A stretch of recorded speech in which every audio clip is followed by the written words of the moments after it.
Et journal matinal ONZ bo yin kokon pon. Pero tomiton do kwali ko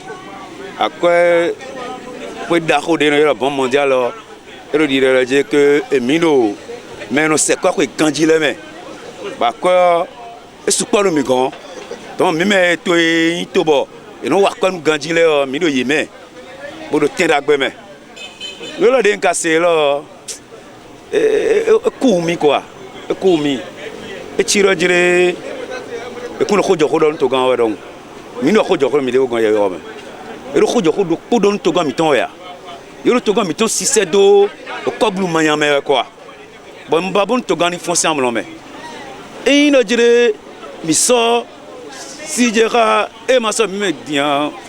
fifa no li danton Mathieu Kéréko et do khode et do mele le do mele mele le ono simenda yi ponu an to gan bonu an yi nu kon mais ma do ko do ka wele a mele le an dondo mla mo to se ko jo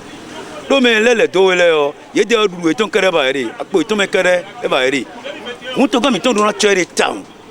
do mo no blo bene tuna wa ko ji o ma kike pede quoi et de raje que to mi ton raka mo da yo si je ga de no ne di Mathieu Kéréko e no do se mi jan mo gbon to mo ka ko bi to vile si je ga boni ya ile sublo e je ga talent de so si je ga talent de so ni ka zemi janji o bi to mo ka ko bi zemi jan no le o ka ko bi akisi no le mais do to pale mais le file ne to yin mo yaji lo file do na gbon cho mo l'amblo classement la le ri e no mo file le de bo no bi no me ko lo jele que kwesi kamiton e ya ga mi pombo coronavirus wa di mo le sous-entendé mi bloko coronavirus bo e de so de dire que les négocie 7% bo 3% mais biatum a toto le bijai bo a fait le bijai bo commerce bijai ne ka bloko de ka bo ko la gadi bo ko la don to gandi la je ko la ga bo Banque mondiale ko les mi do tin dagbe me nya matin libre egbe ton intéressé mi do no matin libre wa no ko vers dormir dai mais la ho ministre de la santé tegbe ti ton je on di wa zon klon de ko a zon di je on di dion role taye to ta me jouer ta on do no me bon wa tegbe azon je mi asi bo mais te no be je azon mi da lutter contre wa we go pi azon de ta won itodo abia to pa ki mi abia ki le be nyon yero po khaya da ki le be be jodo ba mi sa ho le be nu mi anu kun ye obo amisa ho ni jo ma o khosa do amisa ho me wa azon de ya bo ipe nku da report bo so akile bo mi ni mo ta to me bo kwezi kamitan ele jen bo pe gan bo tobi ro kikiwe mi be nu ale o mi nu tunu ba mi de ya do mi do pono aku mo le do to o Banque mondiale do po jeno do hoto fo mi no ko pera de mi ja egbon bo e bi no ko ko do ta kun de wa e o le wa boro ke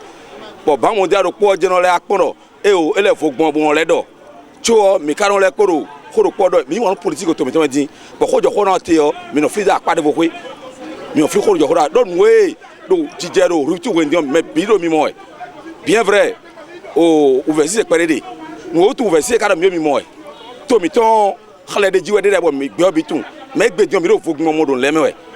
ni se bi nya no ko de yan ayin de bo do era gla no le jiwe ndiom me de no ya gla e do akolo me akoba to le no me de no ya e gbe diom mi do yiwe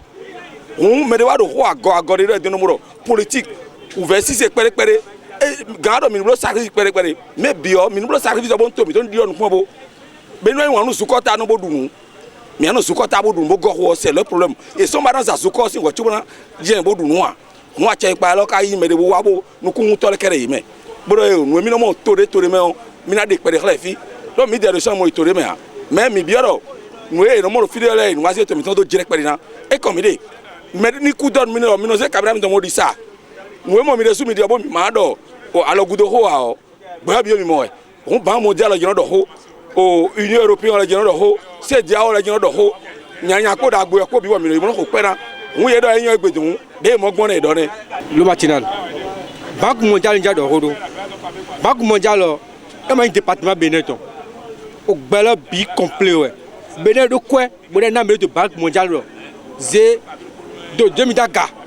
Benin do kwe mo koton mo ta ron su gbon do kwe mo koton ya nyoba yi we na do hiawe e do Banque mondiale mi ma do pétrole ne mi ma do uranium ne mi ma do fer ne mi ka fɔ bɔ to nu kɔn n'a ŋuna mi yi nu kɔ gbɔn o nu to nu du mɛ de minɔ mɛ kpɔ minɔ broda yi e ne la wɛ de alɔ kpɔ bɔ kɔ mi tɔ kpɛ de bɛ ne nɔ kɔn do banque mondiale lɔ ou est mɔsɔn bɔ na mi point ne banque mondiale mi do point to banque mondiale lɔ e ma yi talent tɔ ne c'est le Bénin e ma yi talent e ma yi dɔ talent yaga ne to de to vi de mi to de mɛ mi te to lɔ yaga e dɔ premier ministre bien en Afrique c'est le Béninois non nous Nigeria là non Nigeria fin de quoi Nigeria do Bénin do ya e dɔ le meilleur ministre en Afrique bo dɔ Béninois mi nyo ba yo ye dagbe mi tɔn ye peut-être tu vois ne dɔ Bénin nyo to de me de le no ni tame eno ni nu le kpono me le nu vena me la e ti ba yi e ni dɔ ke dɔ Bénin dernier en Afrique peut-être wa fi dion e na kwa kplo e te na se de me e te mina yi to ene le me e dɔ Bénin yi nu konto o kwasi dale e ma yi dɔ ko da ba kpomo na mi to vile ne no Bénin yi nu konto Bénin do kwe abi Bénin do point e na nya kwe de vo